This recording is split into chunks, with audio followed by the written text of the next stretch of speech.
most important thing to say about being poly is that it doesn't have anything to do with how many people you're dating. It has to do with having a relationship with yourself first. It's like ultimately you end up being polyamorous with everybody else because you're already in a relationship with yourself. As your number one partner, it's you. That being said, sometimes you need to fuck. And I feel you, dating apps are really, really scary. And actually my partners have been a huge part of me actually like making my dating app profiles. I really feel you about like not wanting to be on dating apps, being scared and intimidated by them. I feel like the way that I approach dating apps is not necessarily to meet anybody to have sex with or fall in love with or date or anything like that. I'm literally just looking for community. Like if you go into it and you're just like, I'm just looking for friends, I just want to make friends with people, I feel like that is better and you never have your feelings hurt. I also feel like it's important to cast a wide net, but to know like which apps you're actually going to be on. I highly recommend Tinder, Field, and Her. Those are the apps that I have the most experience with.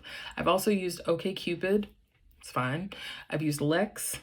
It's fine. This isn't technically an app, but I have used FetLife quite a bit, and I think FetLife is really great if you're looking to fuck. But for dating, I cannot say enough about Tinder. I really was very apprehensive about Tinder, sweated my profile, thought a lot about what I was gonna put on there, what I was gonna write, what pictures I was gonna use, and I immediately met somebody that I'm in love with.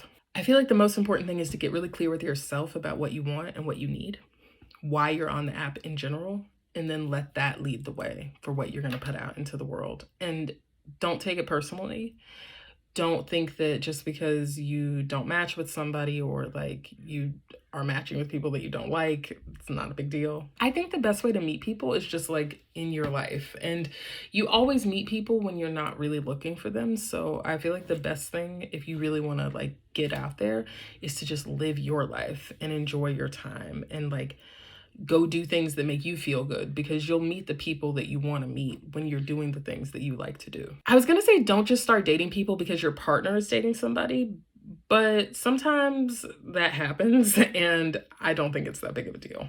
I do think it's hard if you're I have to find somebody because my partner has somebody and I'll be lonely otherwise. Because there's a lot to learn from loneliness. I know that we don't want to feel lonely. It's scary to feel lonely, but sometimes you need to be scared, and you learn a lot from the fear and you learn a lot from the loneliness. And sometimes my favorite thing to do when my partner is not around is just take time to myself to do the things that I want to do, but that I don't give myself enough time to do, like make art or paint my nails or watch a TV show or read a book. If your partner is busy, use that as time to go on a date with yourself as opposed to finding someone else to go on a date with. You don't need to waste your time or anyone else's time doing shit that you don't want to do. Spending time with people that you don't want to spend time with. I think sometimes we start relationships out of loneliness, and that becomes the reason that the relationship exists. And it requires you being lonely in order to need the other person, which isn't a very solid foundation for a relationship. If you're scared of dating apps, focus on yourself and you'll meet the people that you need to meet. Also though, just legitimate tips for putting your dating profile together, do it with a friend or do it with your partner. I actually think it's really fun to make dating profiles with your partner because they see all the things about you that you maybe don't notice, and they probably have the best pictures of you because the pictures that look the best are the ones that are taken by someone who sees you in a way that you don't see yourself. So that's a really big tip. And think of it like fishing. Getting on dating, it's just like fishing. It's you throw your line out there, you might catch a fish, you might not, but you're just in it for the experience. Dating is fun. At the end of the day, it's really just supposed to be fun. So just have fun with it.